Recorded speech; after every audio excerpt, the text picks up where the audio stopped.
Hello மக்களே!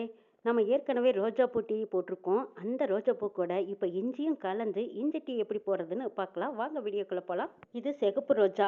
இதுலயே பன்னீர் ரோஜா கலந்தா இன்னும் நல்லாயிருக்கும். பன்னீர் ரோஸ் இருந்தா நீங்க விட்டுறாதீங்க. பன்னீர் ரோஸா இருந்தாலும் சரி, சிகப்பு ரோஸா இருந்தாலும் சரி வேஸ்ட் பண்ணிடாதீங்க. டீக்கு உகந்த ரோஜா பூவே இந்த 2 ரோஸ் மட்டும்தான். இந்த ரோஸ்ல சிகப்பு ரோஸ் இருந்தாலும் சரி, பன்னீர் ரோஸ் இருந்தாலும் சரி டீ போட்டு குடிச்சு பாருங்க. மணமாவும் சுவையாவும் இருக்குங்க. பனிக்காலம் ஆரம்பிச்சிருச்சு. காலையில என்னதான் டீ குடிச்சாலும் அப்பவும் தொண்டையில் அப்படி கரகரகரன்னு நமன்னு இருக்கு. ஒரு டீ குடிச்சாலாம் அதெல்லாம் கட்டுப்படியே ஆகிறதில்ல. இப்படி ஒரு ஸ்ட்ராங்கா டீ குடிச்சா அது போதுங்க, பசியை தாங்கும். டீ குடிச்சா அந்த கார உணர்வாகவே இருக்கும். கறந்த பால் கொண்டு வந்து டீ போட சொல்லி கொடுத்தாங்க. நான் எனக்கு அளவாக ஸ்ட்ராங்காக போட்டுக்கிட்டேன். ஏதோ 1/2 டம்ளர் பால், 1/2 டம்ளர் தண்ணி, அது கூட பறிச்சிட்டு வந்திருந்த ரோஜா பூ ஒரு பூவையும் போட்டுட்டேன். இந்த டீக்கு ஏற்ற அளவுக்கு இதோ இஞ்சி வச்சுருக்கேன். இஞ்சியை நல்லா கொட்டி தட்டி பாலையும் தண்ணியும் கலந்து வச்சுருக்கோம் இல்லையா, அதில் கலந்துக்கலாம். கலந்ததுக்கப்புறமா நம்ம அடுப்பில் வச்சு நல்லா கொதிக்க விட்டுறலாங்க. இதுக்கப்புறமா நம்ம டிக்கேஷன் போடுறதுக்காக டீ தூளையும் கலந்துக்கலாம். எல்லாமையும் கலந்து கொதி வந்ததுக்கு அப்புறமா நல்லா ஆவி வர கொதிக்கணும். ரோஜாப்பூ இதழ் சாறு, இஞ்சி சாறு, அடுத்தது இந்த டீ தூளோட டிக்கேஷன் இதெல்லாம் கலந்து அப்படியே கொதிச்சு வரும்போதே ஒரு மனம் வரும். அந்த ரோஜாப்பூவோட மனம் அப்போவே டீ குடித்த மாதிரி ஒரு உணர்வாகவே இருக்கும். அவ்வளோ டேஸ்ட்டாக இருக்குங்க. இந்த டீ பார்த்தீங்களா, நல்ல டிக்கேஷன் இறங்கிருச்சு. பொங்கி பொங்கி வந்துட்டு இருக்கோம்.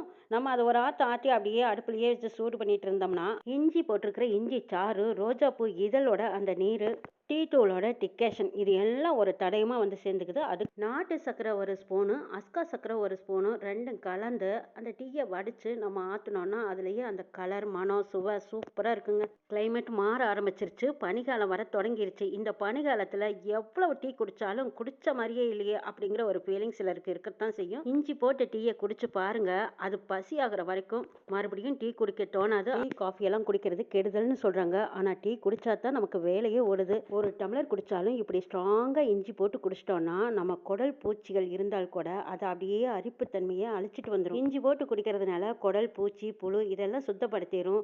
ரெண்டாவது நல்ல செரிமானமாகும், பசியை தோண்டும். இந்த கிளைமேட்டுக்கு நமக்கு சாதாரணமாகவே நாஞ்சி அடைச்ச மாதிரி இருக்கும். இஞ்சி டீ குடித்தா அந்த நாஞ்சி அடைப்போ, சளி இதெல்லாம் வர வாய்ப்பே கிடையாது. இதை பார்த்தீங்களா, இஞ்சி நல்லா கொதிச்சிருச்சு. பூக்களோட தன்மையும் மாறிடுச்சு. பார்த்தீங்களா, இந்த சாரெல்லாம் அந்த டீயில் இறங்கிருச்சு. டீயோட கலரே பார்க்குறக்கு நல்லா பக்காவாக இருக்குது.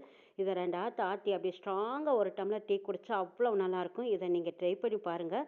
பார்த்துட்டு கமெண்ட்லேயும் சொல்லுங்கள். ரோஜா பூவும் இஞ்சியும் போட்டு குடித்தா அதனோட மனம், சுவை, ருசி எப்படி இருக்குன்னு சொல்லுங்கள். அதை குடித்ததுக்கு அப்புறம் ஃபீலிங் எப்படி இருக்குங்கிறதையும் நீங்கள் சொல்லுங்கள். கமெண்ட்டில் நான் ரொம்பவே அவளோடு எதிர்பார்க்குறேன்.